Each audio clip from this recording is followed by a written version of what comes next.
Dan, I just want to get you to tell me, what, first of all, your day was like. How did it start on September 11th, 2001? What were you doing? What happened? Take me through your day that day. Basically, I was on alert, substituting for another guy. I was working in my office as a scheduler, and then, so basically sitting around doing paperwork, and then at 8:37, we got a phone call from the FAA, basically that there was a possible hijacking. So. And that phone call came right from the FAA? Correct, which now, was non-standard. Yeah, that does seem a little. So what normally happens in a situation like that? Normally, it would come direct from NORAD, the order to that there's something going on. NEADS at the time, Northeast Air Defense Sector, was in charge of the East Coast, and they would be the ones informing the alert crew what was going on. Mm-hmm. And you were an F-15 pilot at Otis at the time. Yes. When you got the call at 8:37, I mean, what did you think? I don't know what to think. We'd been scrambled a number of times, and there always been a false alarm. So this time we just went and did our business. Basically, was getting ready to fly if we needed to. So Duff, the other pilot, Colonel Duffy, was with me, and we went down to life support to get our flying gear and put that on and start headed out to the jets, even though it wasn't an official notification. Mm-hmm. So so you were waiting for further notification then at that point to actually get in the plane? Right. I mean, we can't have a prank caller saying that there's, possible hijacking. So at that point, we took it seriously and started to get ready, but we wouldn't have actually taken off without authorization from NORAD. Mm-hmm. So at that point, take me through the rest of it. What happened at that point after you're heading out to your airplane? What happened then? We got our gear, and as soon as we suited up, and basically it entails just putting a G suit on and the harness that we strap into the jet with. As we're walking out the door, the klaxon went off. Basically, the klaxon could either be a scramble or something else. And in this case, it was battle stations, which is the order to proceed to the jets, but don't start them yet. Just sit there and wait for their instruction. And so at that point, what did you do? Well, at that point, we jumped in the pickup truck and drove as fast as we could out to the jets, kind of the same setup as we have here at Otis. So we got in the jets, and basically as soon as we got strapped into the jets, we were given the alert order, or the scramble order, via visual signal. And then again, what does that mean? What did you do at that point based on that? So based on that, we start the jets as quickly as possible, taxi out, and take off. So we were given that, I don't know what time the battle station's order was, but we were given the scramble order at 8:46. And 8:46 was the same time the first plane hit a tower, I believe. Yes. Did you know that? No. We were informed that there was a possible hijacking of American 11, and we were given an altitude and a heading to fly to make an intercept, I guess. And when you say make an intercept, I guess, I mean, what does that mean? Hijacking was treated as it was back in the 70s or something, where most of the time demands were made. People, demanded money, hostages, release, or whatever. So the normal protocol would just be to intercept the airplane, which does not mean shoot missiles at it, just means to follow it and tell the government, tell the military what's going on and what they're doing. Basically be the eyes on the airplane. And what was going through your mind at this point? I'd added a number of false alarms, basically as scrambling. Colonel Duffy had done a intercept of a Lufthansa jet that had been hijacked in 1993, and he felt like it was a serious situation, so we flew that altitude and heading as fast as we could towards Manhattan. Now, you must have been, was your adrenaline pumping? You must have been excited. It's every time the scramble horn goes off, your heart is racing. You never know what it is. Sat alert a number of times down at Homestead near Miami, and the Cubans, every time they cross a line and their fighters will tip off the scramble horn for us. So you have to be ready to go whenever. I mean, it doesn't matter if you're in the shower or asleep or what. 3 o'clock in the morning was really bad. So you started heading towards New York City. What happened then? We had headed towards New York City as soon as we got airborne. You could see the smoke from the burning building. We flew up to altitude. I just headed towards Manhattan. At that point, it was pretty confused. The FAA didn't really know what to do with us. There were still a number of airplanes airborne over New York, which they, I guess, were trying to get down on the ground as quickly as possible. And for a while, they didn't know exactly what to do with us. So we headed south over the water for about 3 to 5 minutes until NORAD took control of the airspace over Manhattan. So take us back. You were, what was happening at that point? You had flown most of the way to Manhattan. What was going on? On the way to New York City, you could see the building burning quite clearly. At that point, we were talking to the FAA controller in the front radio and the military controller in the back radio. The FAA still controlled the airspace over Manhattan, so we went south to hold over the water so we wouldn't cause a further problem, by colliding into another civilian aircraft. So soon after we were south of Manhattan, NORAD took control of the airspace, and we proceeded to set up a combat air patrol over New York City. Mm-hmm. Now, what time was it about then? Do you remember? Because you said one building was burning, so that indicates to me it was before 9:03. Actually, before that, when we were still on our way, and I've read reports later on that said we were 70 miles away when the second aircraft hit. So we were told that the second aircraft had struck the World Trade Center. For me, at that point, it was pretty clear that it was a deliberate act, and well, there was something to do. And what was that something to do? I mean, what was going through your mind at that point in terms of what that may require of you? Well, to get down there as quickly as possible and then just await further instruction. When you were flying and you were 75 or 70 miles out, could you see any of this? You didn't see the second plane hit? Didn't witness the aircraft hitting the building. 70 miles away is way too far for that. But like I said, it was a very clear day, so you could see the smoke from the first tower. And basically they said a second aircraft was hit the building, which to me, I was just wondering what happened to American 11 in the original mission that we were on. And did anybody tell you what happened to American 11? No. It wasn't until after I landed and it was all sorted out.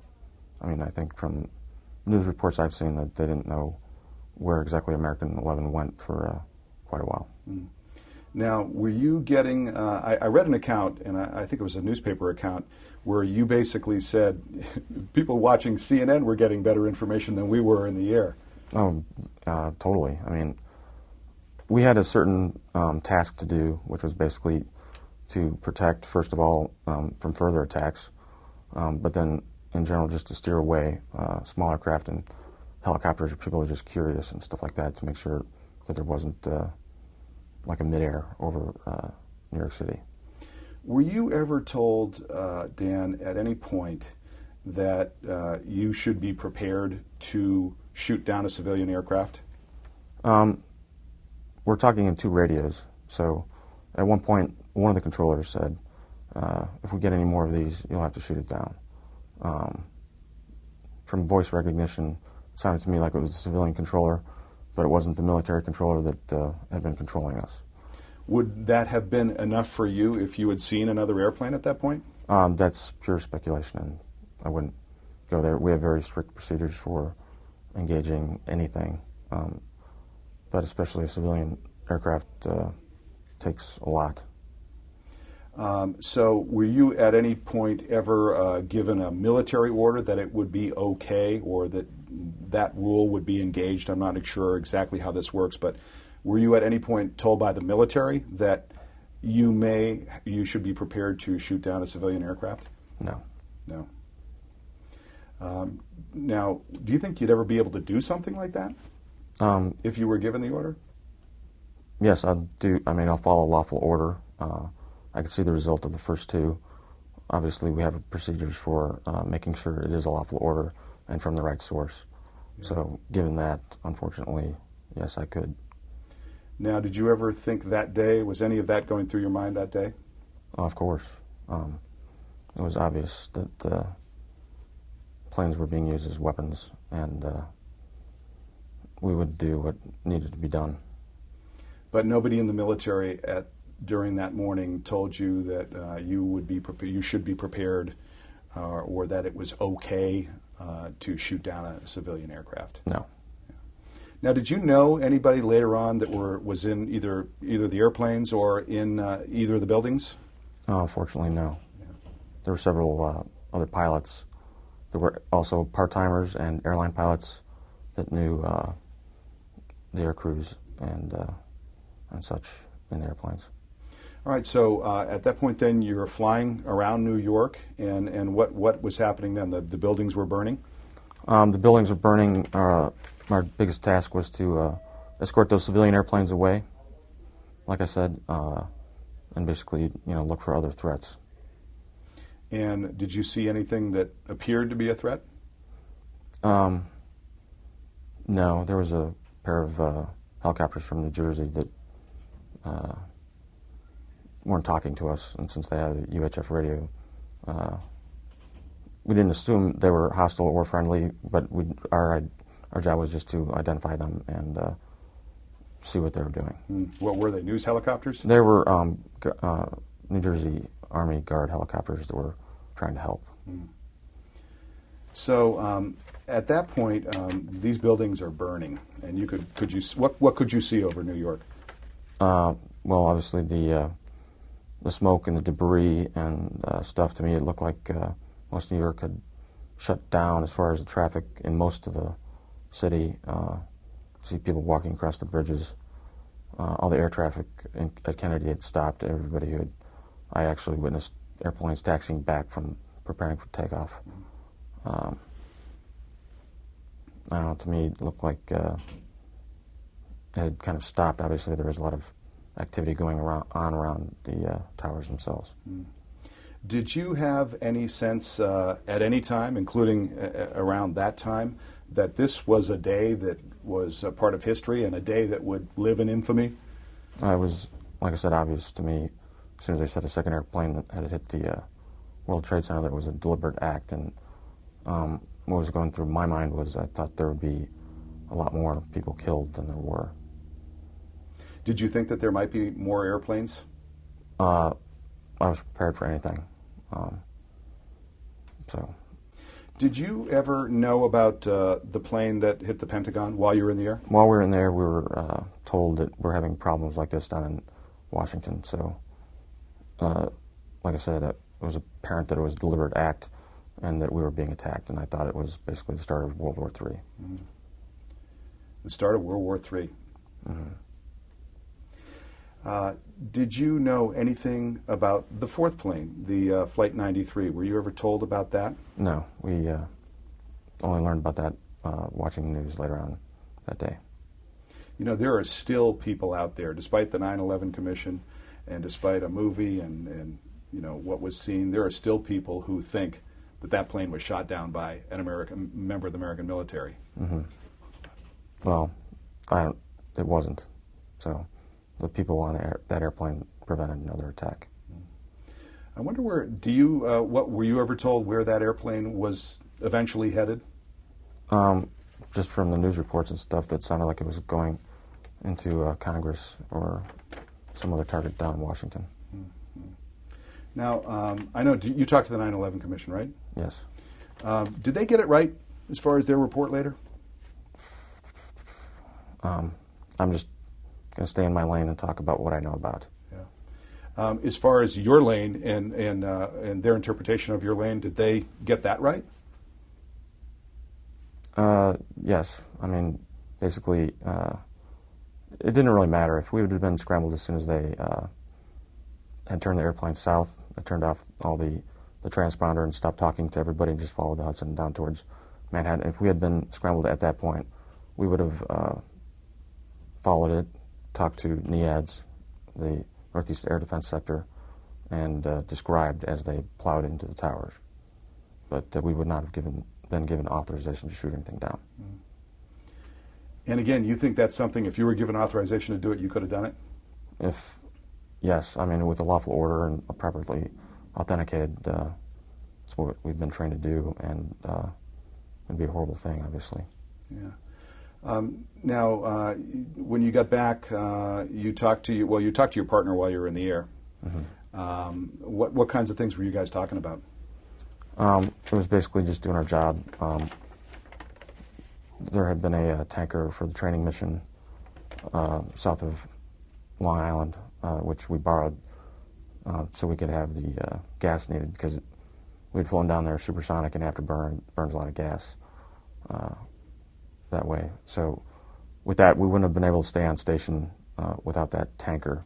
So talking about that kind of stuff, talking about intercepting the airplanes, things we were observing on the ground, and basically just backing each other up. Now, so you had to gas up your plane again? What we would do is one F-15 would stay over the city, and one would go to get gas, which was not too far south of the city. Now, when you look back on that day now, do you think that there's anything you could have done differently? No, unfortunately. Using civilian airliners as weapons was something we had talked about, just kind of like some B-movie, that if it had come from overseas, like that first intercept that Colonel Duffy had done, or something that was, we were basically too busy looking outside for threats rather than internal threats. When you look back on that day now and your involvement in it, what do you think of most?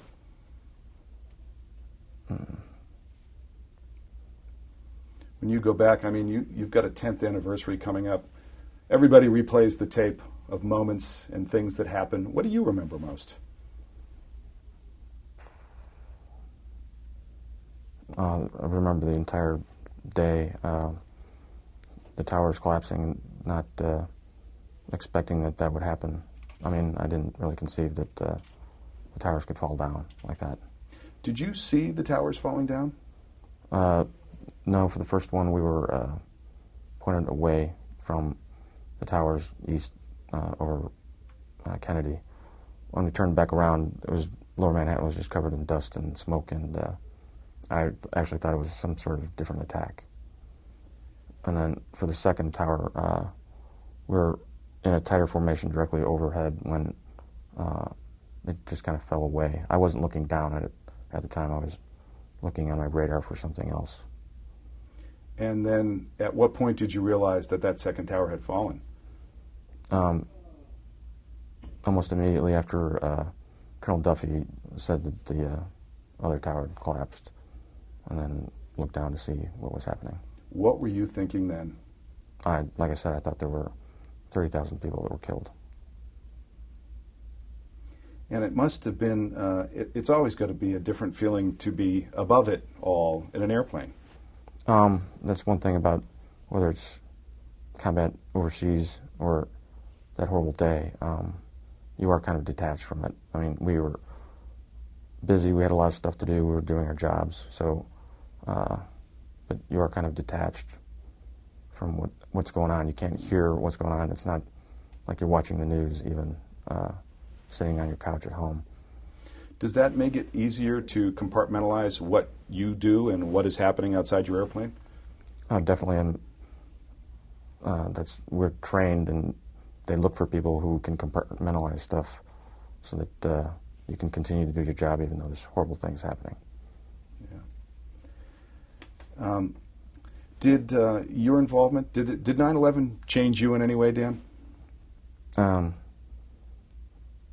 Yeah, I guess I dwelled on it for a little bit too long. I mean, it took me a while to realize that there was basically nothing we could have done. And how did you come to grips with that fact? Just talking to other pilots and stuff, and them making me realize that, even if we had gotten there on time, that no one was going to tell us to shoot them down, and it wasn't something that we would do by ourselves. At the same time, though, you think you could have if given the proper order? Well, we all could have and would have done it given the proper order. In a way, are you thankful that order didn't come? Oh yeah, and I'm thankful that we didn't get scrambled on time, so I wouldn't have to witness it, knowing that I was in a position to do something to prevent it, but unable to do it. At what point, in months, years past, did you come to the point where I put it in an okay place? It's never going to be an okay place for me, so it's just always there. And when you say always there, I mean, are there any? I mean, what regrets? Could you have any regrets? How can you have any regrets? No, it was just a horrible day for everybody. So I was just a witness to it. Have you met with people that were on the ground in New York since then? Or family members of victims or anybody? I have, and it basically, sounds like it destroyed their lives. The parents of a young woman working on one of the top floors, and I can't imagine. Yeah. And yet, you didn't have any relatives that were in the towers? No, I didn't know anybody directly involved. Have you been to the Ground Zero area since then? A few times. Yeah. What's it like when you go there? You think about everything that happened and, take in, hopefully, they finish that building quickly. But I was basically taking in the sights and sounds and seeing what it was like to be on the ground. I mean, I can't imagine. How do you feel about the way America now looks back on 9/11 and how we treat it, as a culture and a society? I think we're treating it the proper way. I hope that the people who had to do the cleanup are properly compensated for everything that they had to do, but I just want to keep doing my job, doing the alert mission and what I can to prevent something else from happening. Do you think the terrorists won on that day? Well, what they did was consolidate us for a while, at least, and hopefully we can all think back to what it was like afterwards and reunite. Do you think that there has been any good that has come out of that day now, 10 years later? Honestly, I don't know about that. How about now that it's been 10 years, you feel any differently about it? I mean, the day now versus 10 years ago, as far as your involvement? As far as my involvement, yeah. Are you at peace? Are you at peace with what you did that day? I'm at peace with what we did that day, but I wish it had not happened. The way it changed the country wasn't necessarily for the better, and all the freedoms that we took for granted there now, there's a little bit less, basically, because that happened. Now that you were at Otis at the time, you're now at Westfield. Do you ever think that maybe something like this might happen again? You never know what's going to happen. I mean, I was at pilot training when the first Gulf War started, and someone who does what I do for a living wants to eventually shoot another airplane down, another fighter. So I thought I missed my chance to do something like that. And then in 1999, we went to the air war of Kosovo, and then in 2001, this. So I had seen a little bit of combat, and then I saw that horrible day. So you never know what's going to happen, is my point. Does it stand out more than any other day, perhaps, in your life? Oh, yeah, without a doubt.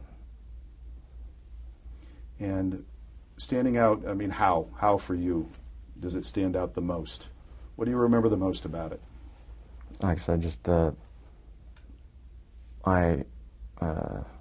towers collapsing, not really thinking that could happen, and then grateful that there weren't more people killed in the job that they did to get the people out before they collapsed. Now, what was your job in the days afterward?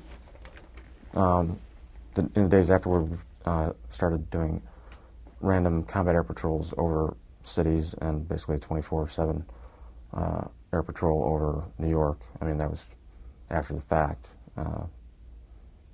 that's what we did for a long time afterwards. Mm-hmm. And when you got to the ground, what did you and your buddy talk about? I mean, what an experience to have shared that. Well, I mean, we basically had to talk to Intel to tell them what we saw, and then got filled in on everything else that had been happening that day, because we were the last to know, basically, where we were. Is there irony in that?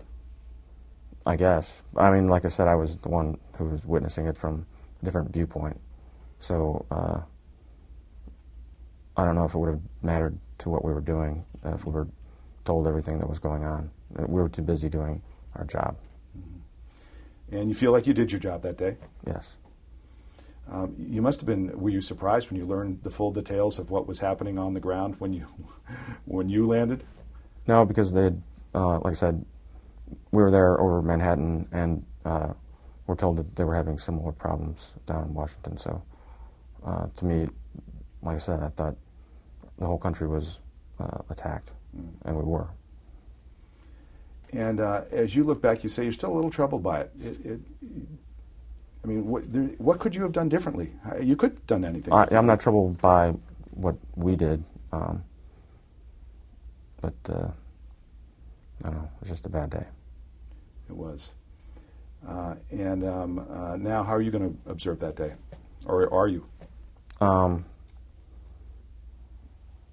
sure there'll be a ceremony here that I'll attend, and I just remember what went on, and all the people who were killed, and how many other lives were affected by it, and how it was life-changing for those families and friends.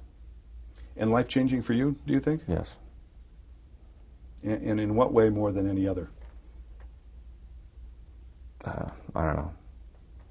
That's just something that will always be there. Yeah. And in the ensuing time, you've flown F-15s all this time? Mm-hmm. And how much longer do you have? I know that at a certain point you retire from the Guard. Yeah, I thought about what I'm going to do when I grow up. Yeah. Still enjoy it? Oh, I love it, yeah. Yeah.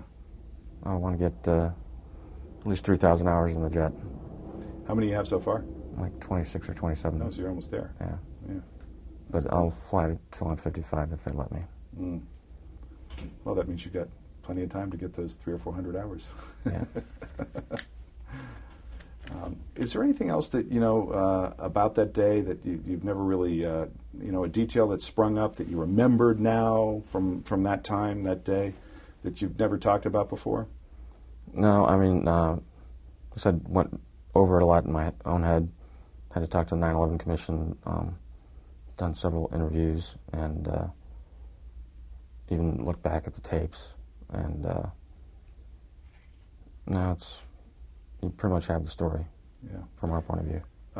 Now, these are tapes that were taken by the airplane?